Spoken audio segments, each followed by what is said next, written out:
Welcome students. इस course में हम कवर करने वाले हैं सबसे पहले सिग्नल्स का इंट्रोडक्शन। सिग्नल्स क्या होते हैं, उनका क्लासिफिकेशन, बेसिक सिग्नल्स क्या हैं और उन पर क्या क्या ऑपरेशंस हम परफॉर्म करते हैं। इसके बाद हम कवर करेंगे सिस्टम्स के बारे में, सिस्टम्स का इंट्रोडक्शन, उनके पैरामीटर्स, उनका क्लासिफिकेशन और उनकी टेस्टिंग को हम इस पार्ट में कवर करेंगे। जिसके बाद हम देखेंगे कि अगर हम सिस्टम्स को इंटरकनेक्ट करते हैं तो हमारा रिजल्ट कैसा मिलता है हमें। इस पार्ट के बाद हम कवर करेंगे एलटीआई सिस्टम्स को। एलटीआई सिस्टम के क्या पैरामीटर्स हैं। कंटिन्यूस एलटीआई सिस्टम है तो उसका यूनिट इंपल्स रिस्पॉन्स एस्टिमेशन कैसे होगा, ब्लॉक डायग्राम रियलाइजेशन कैसे होगा, और इन्हीं पॉइंट्स पे हम कवर करेंगे डिस्क्रीट टाइम एलटीआई सिस्टम को।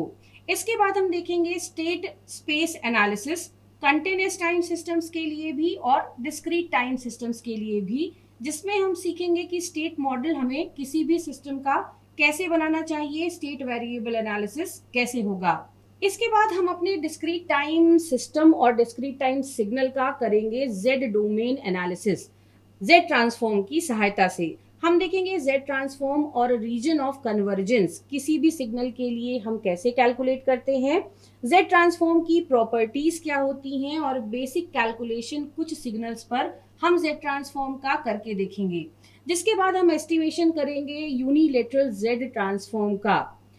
इस पार्ट के बाद हम कवर करेंगे फ्रीक्वेंसी डोमेन में अपने सिग्नल को, यानी अगर हमारा सिग्नल कंटिन्यूअस है तो उसका फूरियर सीरीज और फूरियर ट्रांसफॉर्म एस्टिमेशन कब लगेगा, कैसा लगेगा और उनकी प्रॉपर्टीज क्या होंगी। कुछ बेसिक सिग्नल्स का फूरियर ट्रांसफॉर्म कैलकुलेशन हम करके भी देखेंगे। और अगर हमारा सिग्नल डिस्क्रीट टाइम सिग्नल है तो उस पर discrete time Fourier series, discrete time Fourier transform कैसे लगाया जाता है, क्या प्रॉपर्टीज रहती हैं, क्या कैलकुलेशंस रहते हैं और साथ में कुछ बेसिक न्यूमेरिकल्स। इसके बाद हम मूव करेंगे लाप्लास ट्रांसफॉर्म पर। लाप्लास ट्रांसफॉर्म के बेस पर कैलकुलेशन और रिप्रेजेंटेशन कैसे होता है। वेवलेट ट्रांसफॉर्म का पार्ट में हम देखेंगे कि हम अपने सिग्नल को, अगर हमारा सिग्नल नॉन स्टेशनरी है तो उसके लिए हम वेवलेट ट्रांसफॉर्म का प्रयोग कैसे कर सकते हैं।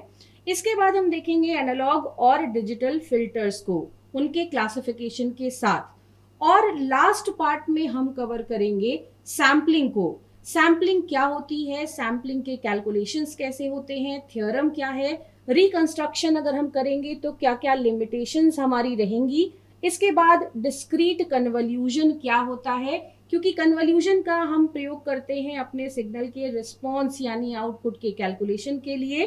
तो डिस्क्रीट कन्वल्यूजन में ग्राफिकल करेंगे तो क्या प्रोसेस रहेगी, और इसके साथ अगर हम टेबुलर मेथड को यूज करते हैं तो हमारा कन्वल्यूजन सम हम कैसे कैलकुलेट करेंगे।